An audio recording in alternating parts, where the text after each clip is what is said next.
I miss KJF talking to those sprites and theorising which characters from different series are actually each other's children. Yeah, well, I was made to pay the price of that, because back when I was still on Twitter, I made a lot of jokes about being attracted to Deku's mum from My Hero Academia. I mean, who wouldn't be? But it ultimately came back to bite me in the bum, because I then found out that Deku's real name was originally going to be Jack, and I've always joked that I was always going to call my kids Jack or Jack Zeta. So I think I have caused some kind of rip in the fabric of reality, some kind of screw-up in the space-time continuum, and Deku may or may not be my biological son. Would explain why he was born quirkless. Hey everybody. Well, my first panel has been and gone. Ooh, I don't know if it'll be my last panel, but yeah, the EWE panel has been and gone now, and I thought I'd just do a video talking about my experiences doing my first ever panel, and going into it after being, you know, an attendee of panels for so long to now actually do one. I thought I'd do a video talking about it. I wanted to do this sooner, but unfortunately I caught the bad thing and had to spend a few days in isolation, so that was fun. I managed to avoid it for 2 years before now, and I finally got it. But I'm all in the clear now, it's all good, I'm feeling much better, I've had nothing but negative tests, and I'm going to assume that we have different home testing kits in different countries, because when I did my posts on the channel about it, people were asking me if they were pregnancy tests that I was showing, which made me laugh, because with the first one I showed I said, if I saw anybody over the weekend, please get yourself tested. So I'm saying that about positive pregnancy test. I'm like, I'm flattered that you guys think I'm such a stud, but I'm anything but. But no, yep, no, it's all good now. I'm all in the clear. I'm all better now. It's all good. Just got a little bit of the Omicron. So yeah, doing that panel, that was an experience. So things went well. I'll say that the panel was really good. Things went well. If you haven't checked it out already, I've uploaded it onto YouTube. Audio quality isn't the best, and I'm sorry about that. I don't have any fancy equipment, so I had to do everything on a home camcorder. And I think I messed up, like, trying to make the audio louder a bit, but I'm sorry about that, but it is on my YouTube channel if you want to watch it.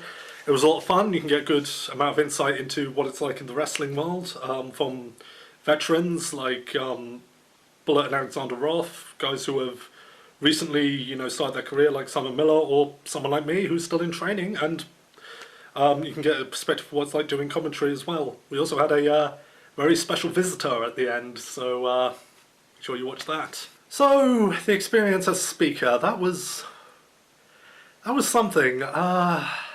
It was a good experience, don't get me wrong, but there were some factors about it that I thought were going to be different, but actually weren't what they sounded like, but I'll get into that. But overall, it was a great experience. It was a great panel. We all had a good time. We all did really well, I think, and yeah, I hope we'll have more in the future.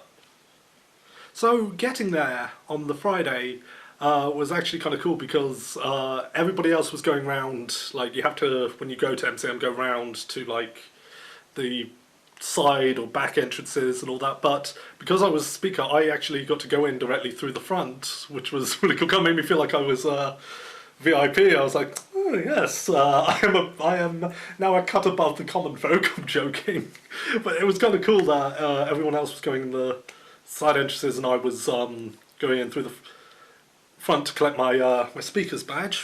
Where did I put that? So I got my speaker's badge, which was really cool. First time I've ever had one of these. This was this again made me feel like I was like some kind of VIP, like I had some kind of backstage pass. I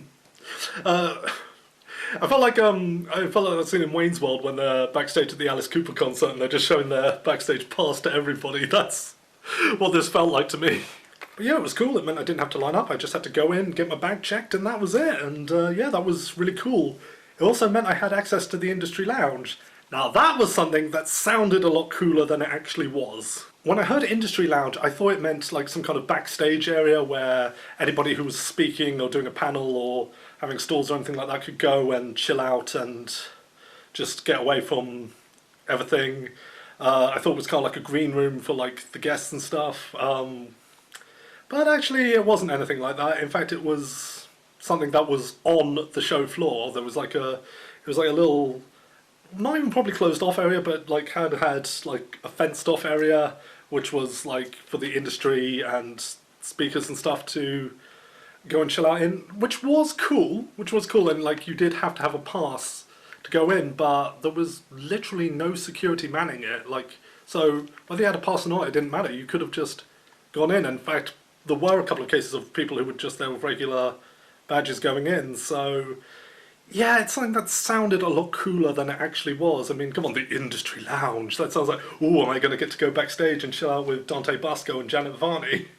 No, there's a chill out area I can go to on the show floor, which was handy, don't get me wrong, and it was great on days where it was particularly packed, and there were, especially when it got to lunchtime and everybody's taking up all of the seating there, it was nice to have a area I could go to, even if anybody could get in. It said you need to show credentials, but there was nobody checking credentials. So yeah, like I say, it sounds cooler than it actually was, but at the same time, it was a cool thing to have, and in true English style, you could get 3 cups of tea and coffee there. So it wouldn't be an English industrial lounge if they didn't offer tea. Unfortunately, I can't drink hot drinks. Didn't take that into account, did you? But no, it was fine. It was cool. It was cool enough, and like I said, it was nice to have a chill out area, especially for someone like me who struggles with anxiety and things like that. It was nice to have a kind of a quiet area to go to. So the Friday and Saturday were just like normal days for me. Just went around, enjoyed the convention, met up with my wrestling instructors on the Friday. They gave me some flyers to hand out. I handed those out to anybody wearing a wrestling t-shirt or doing wrestler cosplay and whatnot. Hopefully a few of them turned up to the show and the panel, but hey ho, I did what they asked me to do and handed out a few flyers, which was cool. Everybody was cool about them. Whether they actually took them or threw them away, don't know, but that's down to them. I did my part, but yeah, no, it was all a lot of fun, and actually, and Joe can attest to this. So I met with my cousin Joe on the second day, and what I not only gave him a flyer just for the fun of it, but I actually did the most douchey thing possible. I signed it for him, even though he's my cousin, even though we're related, even though he's never going to think of me as Clive Jackson. I actually signed it Clive Jackson and handed it to him like the ultimate douchebag. But it was all in good fun. He took it as, he knew what I was joking about. He knows my goofy sense of humour. He knew what I was joking about. And he joked with me like, I'm going to find a frame for this. Don't know if he actually did or not, but Joe, if you did, show me that frame. But yeah, that was the only autograph I actually signed all weekend. And it was one I did just to be an arse. But yeah, the first 2 days, like, just normal Comic-Con days for me, really. It was fun. Still, everything was quite spaced out, obviously, because trying to protect us all from the bad thing, which I ended up getting anyway. But yeah, no, everything was good. Everything was fun. I got a couple of things I added to this shelf. I think I have a problem. I really do. Really, the only thing that was different about Friday and Saturday was the fact that I could get straight in with this. So that was pretty cool. Watching the regular folk go in and be like, "Oh, you don't have an industry pass." No. Obviously, I am not that guy. But then the day of the panel came, so we all got there bright and early. We hadn't agreed upon time to get there and get ready, so we got there. Only to find out that, because we were originally meant to be going on first, and we got there to find out that they'd actually rescheduled and something else was now going on before us, which I think even the people running it had only found out on the day that they'd done that, so we were still going on at the same time, but it meant we had less time to prep everything. Thankfully we didn't need that long to prep anyway, but yeah, that was a surprise to get there and just be like, oh, by the way, there's been a change of plan, but that's just how it goes with these things. But yeah, we got there and we had just enough. We did have enough time to prep. We didn't have that much we need to prep, but at the same time, like I say, we thought we were getting access to some kind of green room or something with the industry lounge, but that's not what it was. So any changing we had to do at the cosplay changing area. So that was again something not quite how we were expecting it to be, but you know, it's not like we weren't like expecting them to roll out the red carpet. We know we're a really small indie company. We're not WWE, we're not AEW, we're not Impact. You know, we weren't expecting them to roll out the red carpet for us. So, you know, that was fine. It was good.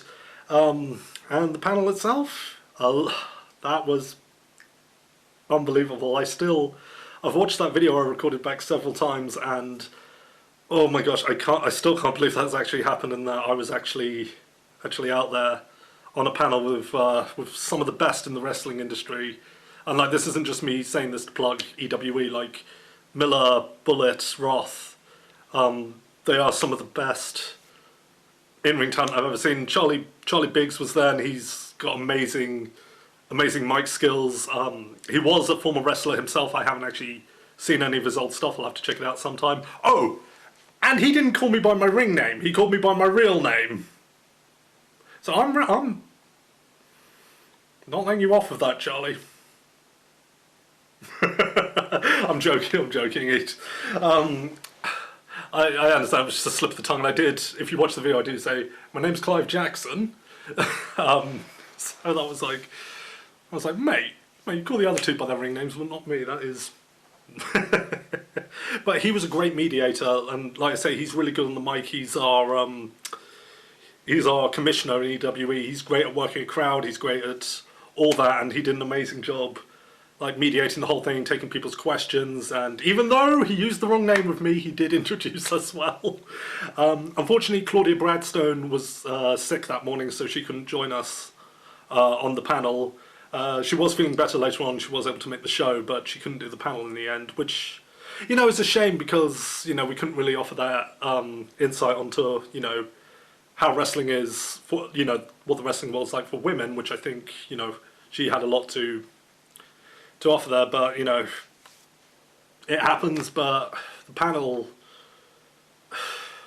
was something else. Panel was absolutely incredible. If any of you were there, like, thank you for coming, and you were all brilliant there, and I hope you really enjoyed it. It was interesting going on with Simon Miller because he's actually done panels before because of all his YouTube stuff, and like, he was kind of talking to us beforehand of what to expect and like telling experiences where he's had good outcomes, where he's had bad outcomes. I think he said like the worst one he's ever had was it was only 5 people in the crowd and 4 of them were friends of his. So effectively it was only 1 person coming to the panel.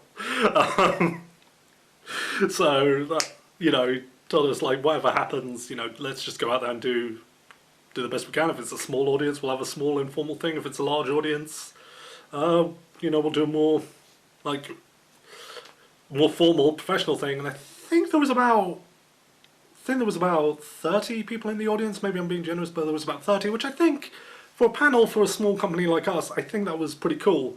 And very few of them were faces I recognised, so that was good.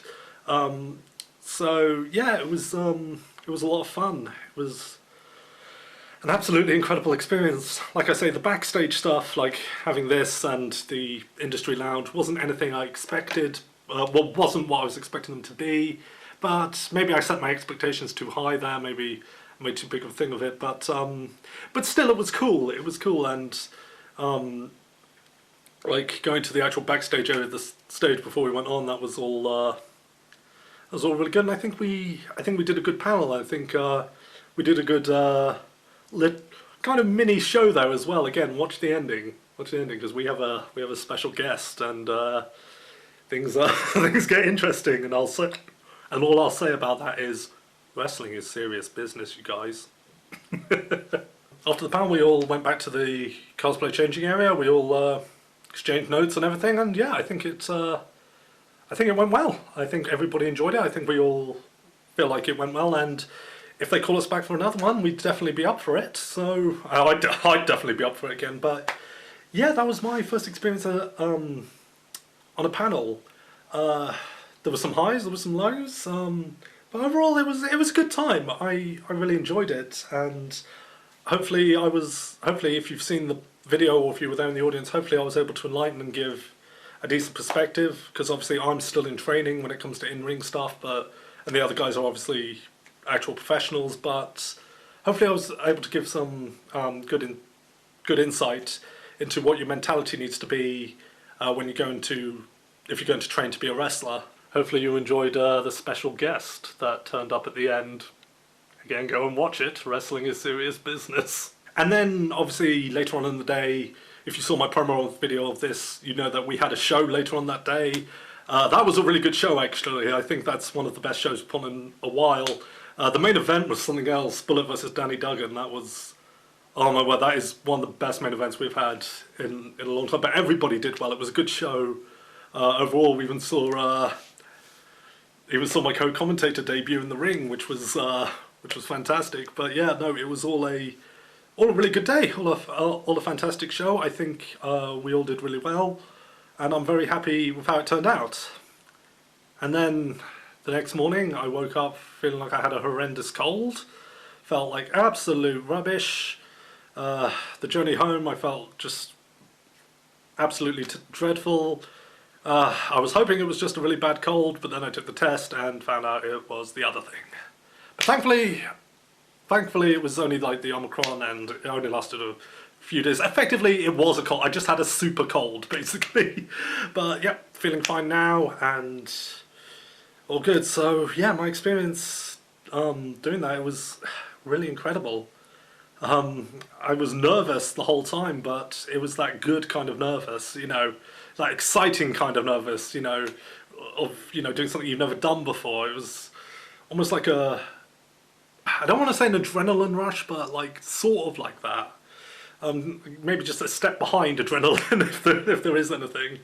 But when we got out there and we got to the chairs, and then I was going to sit in the centre one, and then Bullet was shouting to me, "Jack, don't sit in the middle one," which, no, made sense. Him and Roth are the champions, they should be in the middle, not the commentary guy, I should be on the outside. But we got to have a little bit with those, the chairs, and like him, like had Bullet dragging the chair away from him, just like, fine, okay, whatever, you take it, champ. So we got to have fun with that, and like I say, we got to have fun with the ending as well. So it was great, and I think it's done. Hopefully, it's done well for EWE, and hopefully we'll have other panels in the future. Make sure to check EWE out at the EWE UK. We upload a load of our matches there, and you can hear my commentary. But you don't want to hear my commentary; you want to be watching the matches, because it is. Again, this is not me trying to plug it. Well, it is, but I'm trying to speak as much as just a wrestling fan as possible. It is some of the best wrestling I have seen, and like, it is wrestling. This is not sports entertainment. This is wrestling. And the rest of the con was a great experience. I did get to meet Janet Varney, and yes, I did say under my breath to her, "I love you." If you watch the promo video for EWE, you'll get that. And I met Dante Basco as well. He was awesome. Yeah, both of them were awesome. Some of my Avatar stuff. That was great. I kind of, the My Hero Academia dubcast was there, and I kind of wanted to meet the dub actor for Deku just so I could. I was tempted to do a thing of asking him to do a video wherein he says to KHF as Deku, "I think you might be my real dad." But they charge for that. They charge you to take a video on your own phone for that. They charge for selfies as well, by the way. Charge you to use your own phone. I'm not doing that. I'm sorry, I mean, as much as I love these guys, I'm not doing that. And if I'm ever like a big enough commentator or wrestler or whatever that I'm a guest on the panel, I'm going to ask that they don't do that, because I don't believe in charging people to use their own phone. The autograph thing, I mean, the autograph thing, I try and make sure it's reasonably priced, because I kind of get the mentality behind that, but I'm not charging for selfies and whatnot. That's ridiculous. The professional photos I understand, because those are done by professionals. Those are high quality things to create good memories. Those I understand, even if I think they're a bit overpriced, but I get it. But yeah, I'm not paying to use my own phone. I already pay my phone company for that. But anyway, yeah, overall great experience, great weekend, and yeah, apart from getting COVID afterwards, I think it was overall really good. So that was my experience as a speaker, as a panelist. Even if this is just a once in a lifetime experience, it was incredible to actually do it. Like I say, it's something it was something that's been on my bucket list for so long, and now that I finally got to cross that off, that it's been amazing. So even if it's a one-time only thing, I can still say I've done it. I can still say I've been on a panel. So yeah, we'll see where it goes from here. So yeah, I just wanted to share my experience with you guys. Hopefully you found this interesting, hearing what I had to say about it, and hopefully we'll be back to doing videos reacting to more of my cringe before long, because oh boy, there's a lot of stuff to laugh at myself for. Oh gosh, but anyway, hope you have all enjoyed this experience of me talking about it, and talking about the fact that Deku may or may not be my actual biological son, because I have screwed up the fabric of reality with my insanity. Best part is I'm not even certain if I'm joking or not. Anyway, take care everybody, have fun, enjoy yourselves, don't have too much fun, that can kill ya.